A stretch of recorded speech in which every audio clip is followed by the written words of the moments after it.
Le CFP-DMO Inc. est fier de s'associer à l'émission Le présent du passé. Le CFP-DMO Inc. vous offre des formations dynamiques dans un milieu convivial qui favorise l'apprentissage.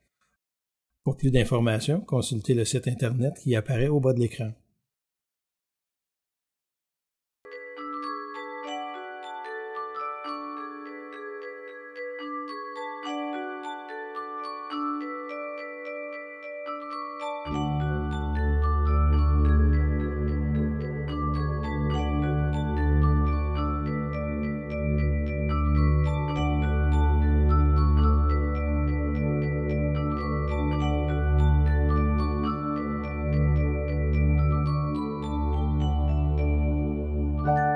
Lorsqu'il me donne des claques, si je manque de tact, il s'emporte, il devient malin, il arrache ma vitalité avec ses mains. C'est difficile d'ériger des barrières, impossible d'imposer des frontières. J'ai choisi de donner mon pouvoir, croyant fortement ne rien valoir. Thérèse Demers, bienvenue à l'émission. Bonjour. Dans le poème que je viens de te lire, je parle de la difficulté qu'on peut avoir à poser nos frontières, à délimiter, si on veut, notre territoire, surtout quand on a été abusé. Dans ton cas, tu as vécu toutes sortes d'abus. Oui. J'aimerais ça que tu nous parles un peu de ton histoire. Ben, j'ai été mariée pendant 18 ans à un abuseur qui a été violent à tous les points de vue. Et jusqu'à la violence la plus grave, on parle de toutes les formes de violence qu'on peut imaginer, la violence verbale, la violence physique, la violence, la cruauté mentale, et évidemment jusqu'au pire crime. J'ai vu la mort, jusqu'à voir la mort.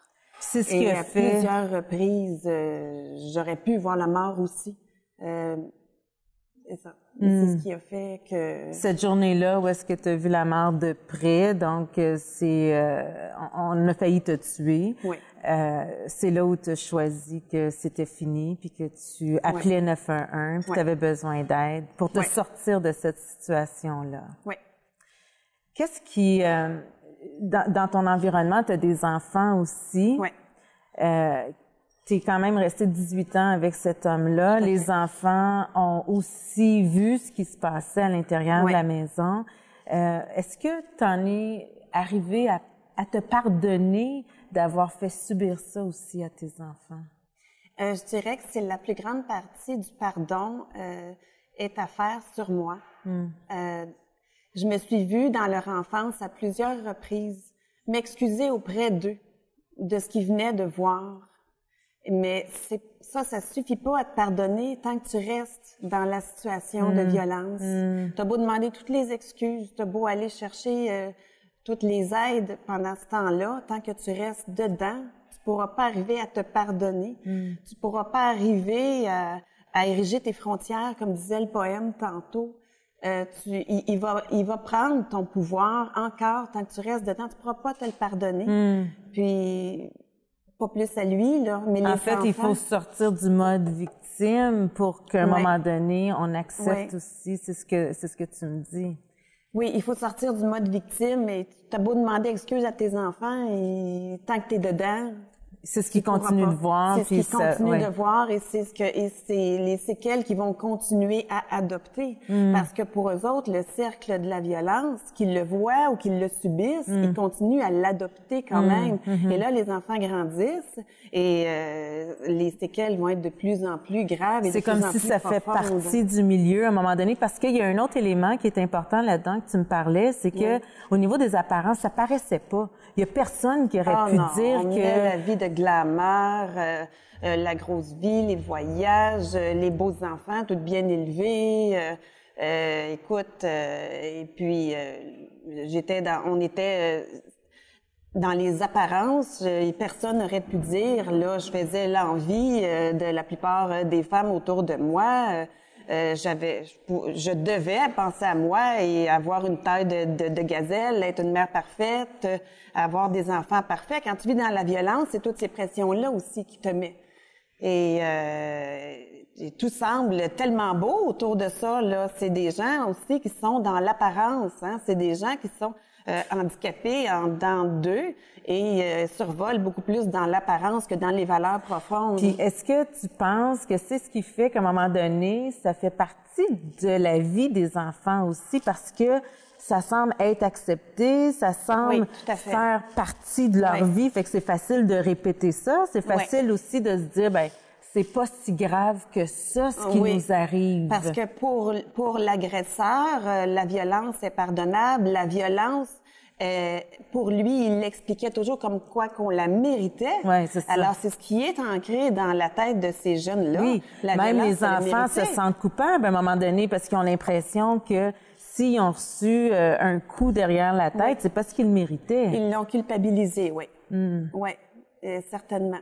Des enfants, ça faisait toujours trop de bruit, ça prenait toujours trop de place dans sa vie parce que lui avait ce trouble de la personnalité-là, très narcissique, aucunement enclin à protéger autrui. Tout dans sa vie tournait sur ses besoins personnels et c'est pour ça que je devais tout m'occuper de tous les enfants constamment parce que d'abord, tu cherches à travailler seul avec le moins de relations avec lui parce que la moindre relation avec lui finissait en explosion. Ouais. Alors, tu prends 300% de la charge de la famille, tu prends 300% de l'éducation des enfants et leur vie sociale aussi. Tu cherches à fuir, tu cherches à sortir de la maison. La fin de semaine, j'organisais des sorties avec les enfants ou si moi, je devais sortir...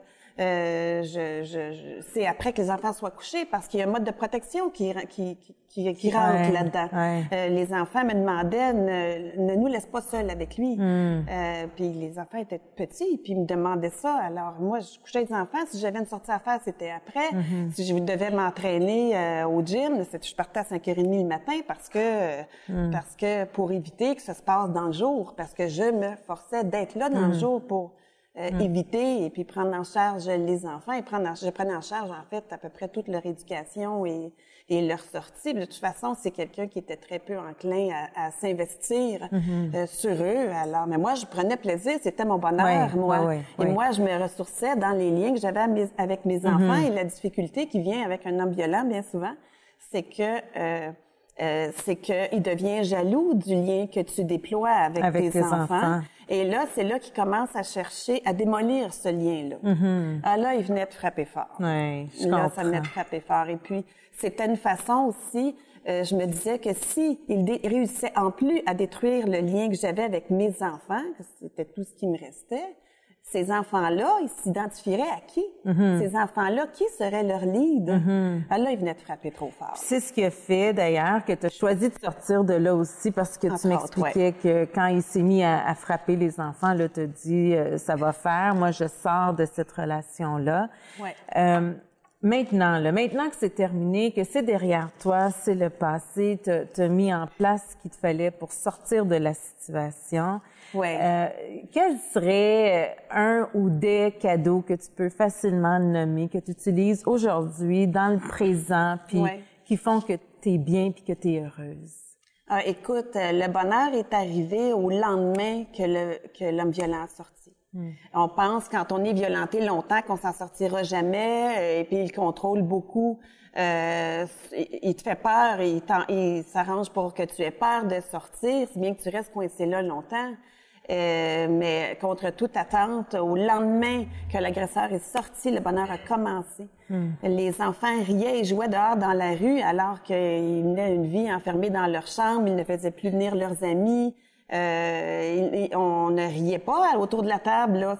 On mangeait vite, puis ça allait se cacher. Les amis rentraient pas. Dans le quartier, on vivait en reclus. On faisait très peu de couples d'amis. Ça restait pas dans nos vies. Ça venait, mais ça repartait aussi vite. Et au lendemain de ça, mes enfants, ils riaient dehors, puis ils jouaient dehors. Ça faisait des années, je pense, que je les avais pas vus jouer dehors. Et contre toute attente, pour moi, mon bonheur, il a commencé là. Même si j'étais dans un tourbillon au lendemain d'un événement comme celui-là. C'était une fin. Le tourbillon est très, très fort. Dans quoi tout ce qui s'ensuit après avoir fait 9-1, le tourbillon est tellement fort que tu penses que tu t'en vas dans un déclin incroyable. Mais non, le bonheur, il a commencé là. Premièrement, j'étais en vie.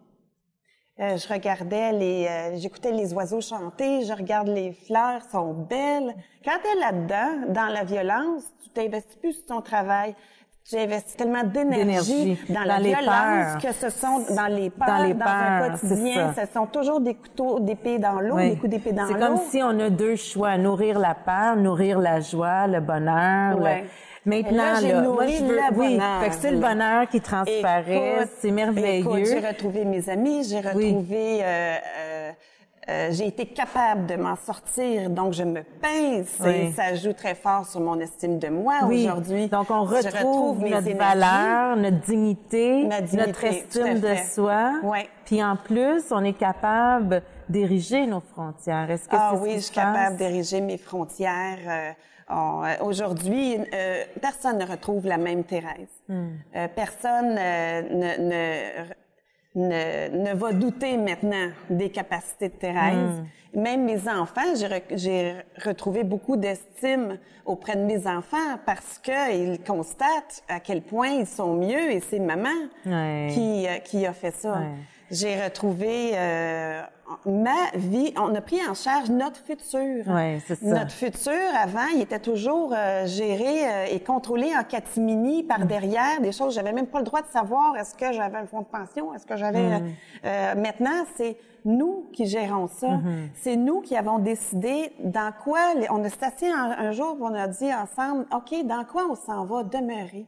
On a dû étouffer longtemps parce qu'on a choisi le grand air, la campagne, la nature, les animaux.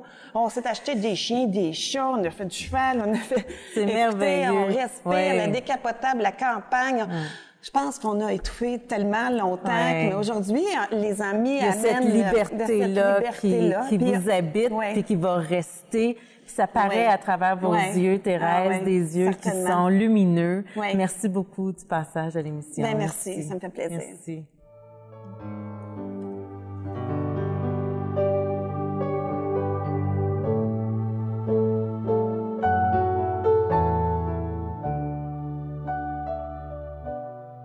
André Harvey, bienvenue à l'émission. Merci de l'invitation. André, tu es conférencier, auteur, compositeur, interprète. Aujourd'hui, je voulais absolument t'inviter pour parler du pardon. Parce que je t'ai vu en conférence. Tu m'as fait bien rire, mais en même temps, dans cette grande vérité que t'amenais dans une histoire de Gérard et Germaine. Qui est une histoire qui raconte le pardon. Puis j'aurais aimé ça que tu nous parles de cette petite histoire-là. Écoutez, c'est parce que il faut dire une chose, par exemple, au niveau du pardon, en partant, avant de commencer l'histoire, c'est que les gens ont une idée tellement difficile du pardon, c'est-à-dire une vision erronée en disant que pardonner, c'est d'essayer d'oublier. Tu peux pas oublier. Le pardon, c'est d'arrêter de se faire du mal à cause de quelqu'un qui nous a fait tuer, par exemple. Et l'histoire que j'aime bien raconter, c'est que Germain puis Gérard et Germaine, par exemple, ils sont connus, ils étaient en amour, c'était extraordinaire, ils se sont mariés. Ils ont passé 10-15 ans ensemble, c'était merveilleux. Puis après, là, je vais vous juste demander là, aux gens qui écoutent, qui regardent, pas juger. On ne juge pas pour l'instant. Donc, après une quinzaine d'années, Gérard a commencé à regarder un petit peu partout. Germaine a pris un petit peu de poids, puis à se laisser aller un petit peu. Et Gérard s'est trouvé une petite poulette, peut-être 20 ans plus jeune que lui. Et puis là, il est venu complètement fou. On ne juge pas, là. Personne, s'il vous plaît, on ne juge pas. Et là, Gérard est parti, il a laissé Germaine là, puis il s'est en allé dans le sud, sur le bord, il s'est acheté un condominium sur le bord de l'eau. Et là, depuis presque 1 an et demi, 2 ans, il vit avec sa petite poulette. Écoute, c'est le bonheur total. Il fait bien à manger, il y a de l'amour. Écoute, il y a du sexe, puis il y a du sexe. Puis, écoute, puis Germaine, des fois, il pense, c'est vrai, il l'a presque oublié. Mais On va-tu voir Germaine maintenant? Oui, on va j'aimerais bien ça, oui. On va voir Germaine.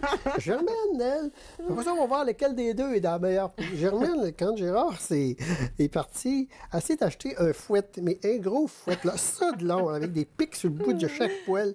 Puis elle s'est mise à se photo-flageller à tous les jours. Maudit, t'es cœur. Après tout ce que tu m'as fait, si tu penses que je vais te pardonner mon mot, t'as dit Gérard. Puis là, écoute, elle l'haït, puis elle se flagelle, puis elle l'aime pas ça. Puis c'est rendu le soir, elle se couche, puis en se couchant, là, elle met le fouet sur le bord du lit, et durant la nuit, elle rêve encore. En rêve, elle se fouette encore, elle en rêve, et le lendemain matin, 7h30, elle se réveille, elle n'a même pas le temps de mettre son dentier. Écoute, elle reprend son fouet, puis elle continue à s'auto-flageller, et ça dure durant, ça fait 3, 4, 5 ans, tout le temps. Et elle sait qu'à un moment donné, écoutez, elle se fait tellement mal à cause de Gérard, elle veut pas avoir une autre relation parce qu'elle veut plus se faire avoir. Mais là, je veux juste vous demander, dans le fond, sans jugement, qui est le meilleur? Qui est le plus heureux? Gérard, qui lui est dans sa belle ça vie. a l'air bien le fun pour Gérard. Ouais, c'est le fun. Ou bien Germaine, qui est en train de se créer peut-être un cancer, une dépression, qui Elle veut se fait plus. mal, en tout Elle cas. se fait tellement mal, justement, pour qui? Pour quelqu'un qui a fait du mal.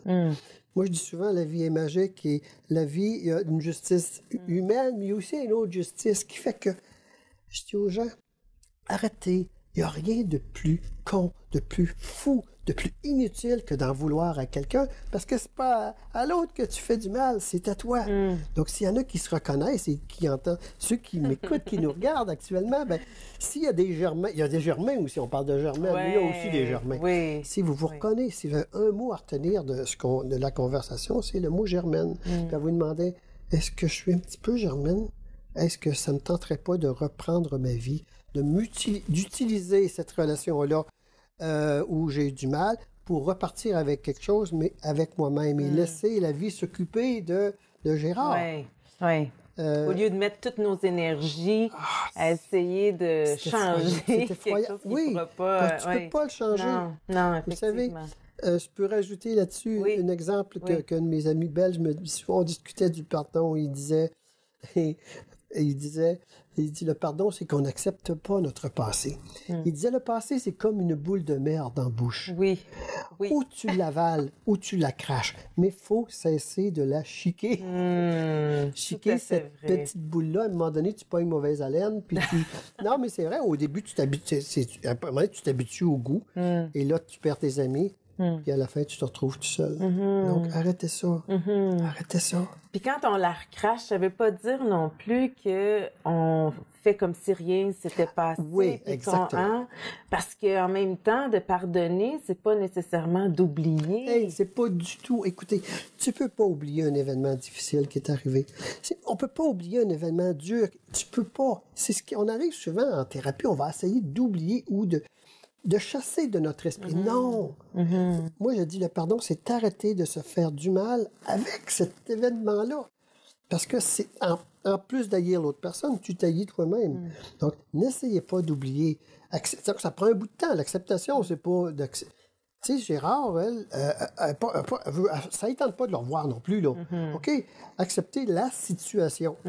Et peut-être qu'à cause et grâce à Gérard, ce qui est arrivé, elle est maintenant peut-être une meilleure personne. Mais ça pourrait, à cause de Gérard, ça pourrait être quelqu'un qui va mourir bientôt, qui va certainement se faire du mal à elle-même à cause de. Je pense, si les gens, quand vous êtes capables de changer à cause de par un grâce à, et à ce moment-là, ben, le pardon fait tu arrêtes de te faire du mal et tu repars à zéro, mais avec toute l'expérience d'une relation passée. Au lieu de toujours penser à ce que tu as fait. Comme le but de l'émission, d'aller revisiter son passé, mais dans le but de voir les cadeaux qui font partie du passé, qu'on peut utiliser dans le présent. Ben oui, tu peux pas changer. Tu peux pas changer, hein. On dit souvent, dans une semaine, il y a 3 jours que tu peux pas changer. OK? C'est hier. Tu peux pas. Demain, c'est pas arrivé. Puis tout ce que tu as à faire aujourd'hui, c'est de vivre le plus intensément possible ce que tu es. Et le pardon, c'est ce qui empêche de faire les 3 pas en avant vers une nouvelle création, vers quelque chose de plus beau. Et je sais que c'est pas évident pour certaines personnes de m'entendre, mais je vous dis quand même, arrêtez de vous faire du mal. Oui. Puis le processus aussi, je me demande, est-ce qu'il y a un moment, ou est-ce qu'on dirait que c'est un moment de grâce, que là, tu te dis, ah oui, OK, là, je pardonne. Hein? C'est pas pareil pour tout le monde. Non, c'est exactement. Souvent, c'est une parole. Je sais que suite à l'ultime pardon, par exemple, j'ai tellement reçu de commentaires de gens qui, juste en lisant le livre, parce que c'est un roman, c'est une histoire, hein? Et donc, ça passe à travers le cœur. À travers la chanson « Je te pardonne, mais j'oublie pas » aussi, ça passe à travers le cœur.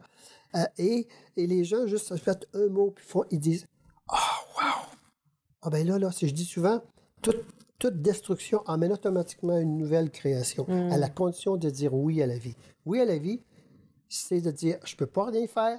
Le pardon, c'est tout simplement d'arrêter de se faire du mal. Et ça se fait souvent en un instant. On peut pas le forcer. Mais au moins, sachant que ça existe, mais je vous le dis, ça existe. Alors, peut-être qu'un jour, ça vous arrivera, puis peut-être que ça arrive là maintenant. Tant mieux. C'est bon. Alors, arrêtez de se faire du mal, puis se donner de l'amour, hein? Encore l'amour de soi. Oui, c'est toujours de l'amour de soi et non pas de la haine de soi en se faisant du mal à cause de quelqu'un qui nous a fait du mal, blessé. Merci, André. Ça me fait plaisir. Ça me fait plaisir. Bon, ben. Oui. Bon. Ah oui. Un câlin. Un câlin. Bon, oui. Oui. Allez. Allez. C'est parti. Merci. Pardonne-moi, j'oublie pas. Oui. Tu mets de la lumière. J'ai juste plus de temps à perdre pour toi. Je te pardonne, mais j'oublie pas. Je veux plus me faire souffrir pour toi. Pendant longtemps, je t'en ai voulu d'avoir fait vivre bien des tracas. À cause de toi, je me tapais dessus. En plus de taillir, je m'aimais pas. Mais aujourd'hui, je me rends bien compte que je voulais à tout prix te changer. C'est là que j'ai découvert la honte, nourrie de la culpabilité. Pardonne, mais j'oublie pas. Ça fait bizarre, mais je t'en veux pas. Je te pardonne, mais j'oublie pas. On se reverra dans l'au-delà. Dans le fond, t'as juste bien joué ton rôle. Bravo mon vieux, t'as excellé. Même si je t'ai pas toujours trouvé drôle, tu m'as poussé à me surpasser. Après tout ce que tu m'as fait subir, sur quoi je devrais être écrasé. Mais au contraire, le fait d'en rire m'aide beaucoup à te pardonner. Eh oui mon vieux, je me libère, je finis de m'auto-flageller. Paraît que la vie, c'est bien y faire, quel est le parfait justicier. Je te remets donc tous tes bagages avec quelques sacs en surplus au cas où tu ferais naufrage sur d'autres rives inconnues. Pardonne, mais j'oublie pas. J'ai juste plus de temps à perdre pour toi. Je te pardonne, mais j'oublie pas. Je veux plus me faire souffrir pour toi. Avant de brûler cette lettre, avant qu'elle s'envole en fumée, j'efface à tout jamais ta dette. Je me ferai plus de mal à détester. J'en ai fini de te haïr, lentement je vais t'effacer du tableau de mes souvenirs. Aujourd'hui je recommence à danser, puis à exister. Je te pardonne mais j'oublie pas. J'ai juste plus de temps à perdre pour toi. Je te pardonne mais j'oublie pas. Je veux plus me faire souffrir pour toi. Je te pardonne mais j'oublie pas. Ça fait bizarre mais je t'en veux pas. Je te pardonne mais j'oublie pas. On se reverra dans l'au-delà. Dans l'au-delà, où ça? Dans l'au-delà, ouais. On se reverra, c'est ça.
Le CFP DMO Inc. est fier de s'associer à l'émission Le présent du passé.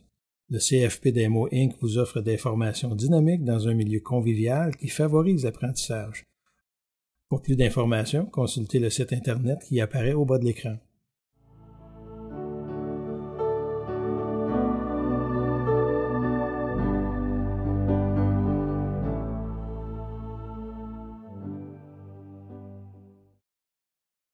Fait qu'on est allé vraiment explorer des avenues que même moi, avant, là, je connaissais rien là-dedans.